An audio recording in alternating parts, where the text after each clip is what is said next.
Alvin Noval dari kelompok 3. Di sini saya akan menjelaskan titik kemajuan dan kemunduran demokrasi di Indonesia. Titik kemajuannya berada pada masa pemerintahan Presiden Susilo Bambang Yudhoyono di tahun 2004 sampai 2014. Kebijakan politik yang dibuat adalah Kabinet Indonesia Bersatu yang berada dalam 2 periode, Kabinet Indonesia Bersatu 1 dan Kabinet Indonesia Bersatu 2. Pada zaman SBY, KPK direvitalisasikan dan memiliki posisi politik yang sangat kuat. KPK telah membongkar berbagai kasus, salah satunya kasus suap Kemenpora, Wafid Muharram, atau kasus korupsi Wisma Atlet yang dilakukan oleh Nazarudin. Di dalam hubungan internasional, peran Indonesia dalam kancah internasional tidak dipandang sebelah mata. Indonesia pada masa itu aktif di berbagai forum internasional seperti APEC dan Global Climate Change. Kemajuan pemerintahan SBY tidak sampai di situ saja. Berbagai kemajuan dilakukan, diantaranya adanya Badan Penyelenggara Jaminan Sosial atau BPJS, pendidikan wajib 12 tahun, dan pembangunan wilayah juga berjalan baik seiring dengan konektivitas. 21 tahun setelah reformasi, para peneliti politik menilai demokrasi Indonesia berada pada titik terendahnya. Salah satu penyebab kemunduran terbesar demokrasi Indonesia adalah kepemimpinan Presiden Joko Widodo. Di antaranya adalah keputusan Jokowi untuk mendukung pengesahan revisi Undang-Undang Komisi Pemberantasan Korupsi dan rancangan Kitab Undang-Undang Hukum Pidana atau RKUHP walau ditentang banyak pihak. Sikap aparat keamanan dalam mengamankan aksi demonstrasi di berbagai kota yang menolak revisi UU KPK dan RKUHP juga diwarnai tindakan represif anti-demokrasi. Sinyal-sinyal anti-demokrasi dari Jokowi sebenarnya sudah muncul jauh sebelum peristiwa di atas. Tanda-tanda ini seharusnya menjadi peringatan bagi semua pihak, terlebih masyarakat sipil, untuk mawas diri, terus menjaga demokrasi. Terdapat beragam pendapat mengenai relasi antara birokrasi dan juga demokrasi. Relasi keduanya secara umum berlangsung komplementer dan juga paradoks. Dalam relasi yang komplementer, relasi keduanya digabung dengan asumsi dasar bahwa demokrasi efektif dalam demokrasi yang baik. Beberapa pemikir, salah satunya adalah Soeharto, sang pemikir optimis melihat relasi dapat terjalin dengan baik dalam demokrasi. Yang pertama adalah sistem pemerintahan jauh menggunakan tradisi pendekatan stabilitas dan adanya kematangan dari segi sendiri tentang nilai-nilai demokrasi. Yang kedua, adanya perubahan birokrasi yang terjadi karena adanya pasaran dan yang ketiga, apabila tertib hukum yang netral dan menjadikan keadilan sebagai nilai yang penting.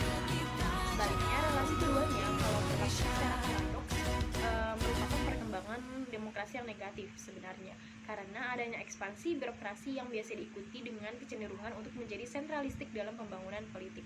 Relasi ini berlangsung ketika partisipasi rakyat menurun dan kekuasaan birokrasi kian menguat. Dalam potret paradoks yang serupa, relasi antara demokrasi dengan birokrasi juga dikemukakan oleh Ali Farasman dengan 3 perspektifnya, yaitu perspektif non-konservatif yang memandang bahwa birokrasi dianggap berbahaya bagi demokrasi, pemerintahan yang besar, dan keterlibatan birokrasi dalam proses pembuatan kebijakan yang demokratik. Yang kedua, terjadinya defisiensi dalam pemerintahan birokratik karena aturan yang terlalu banyak dan adanya sentimen yang difasilitasi oleh sekelompok orang kaya. Yang ketiga, perspektif kritis yang melihat demokrasi dalam cover kapitalisme yang memungkinkan terjadinya eksploitasi dan represi oleh sekelompok orang yang super kaya. Hambatan dalam menjalankan demokrasi di tengah masuknya ideologi-ideologi asing. Proses demokrasi Indonesia mengalami tahapan pasang dan surut seiring pergantian rezim di negeri ini.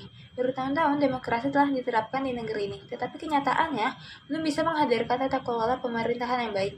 Transisi sistem politik dan pemerintahan dari awal kemerdekaan Indonesia banyak diwarnai dengan penyalahgunaan kekuasaan dengan memanfaatkan demokrasi itu sendiri, sehingga perjalanan demokrasi hingga saat ini masih mewariskan praktek-praktek korupsi, kolusi, dan nepotisme yang pada dasarnya sangat bertentangan dengan kehidupan demokrasi yang sebenarnya. Demokrasi juga belum mampu menciptakan rakyat yang tunduk dan taat terhadap hukum serta peraturan yang berlaku. Banyaknya ideologi asing yang masuk ke Indonesia merupakan salah satu faktor yang dapat menghambat jalannya demokrasi.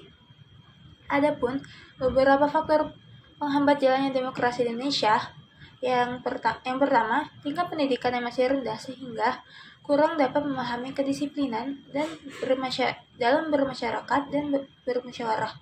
Yang kedua, ada rendahnya tingkat kesadaran akan hukum dan perundang-undangan yang berlaku. Yang ketiga, ada tingkat kesejahteraan yang relatif rendah. Yang keempat, ada pengaruh feodalisme dan paternalistik. Yang kelima, sikap pesimis dan skeptis terhadap demokrasi. Yang terakhir, ada isu SARA sebagai alat pelemahan eksistensi demokrasi. Demokrasi adalah suatu konsep yang ideal. Demokrasi adalah bagian dari cerita, pandangan, sekaligus sebuah sistem pemerintahan yang menegakkan keadilan, kemakmuran, dan kesejahteraan. Keadilan, kemakmuran, dan kesejahteraan adalah bagian kecil dari cita-cita demokrasi yang ingin kita capai. Sejak awal, para founding fathers kita memang sudah merumuskan sistem ideal dalam pemerintahan kita. Demokrasi kita bukanlah demokrasi yang hanya untuk diperuntukkan untuk orang per orang, melainkan untuk kesejahteraan rakyat. Kita tentu ingat kalau Soekarno pernah berteriak lantang di hadapan sidang BPUPKI, negara Indonesia bukanlah negara untuk satu orang, bukan satu negara untuk satu golongan walaupun golongan kaya, tetapi kita mendirikan negara semua buat semua, satu buat semua, semua untuk satu. Akan tetapi, pasca kejatuhan Orde Baru, kita kemudian merasa bahwa demokrasi yang kita bangun justru semakin jauh dari tujuan dan cita-cita ideal kita.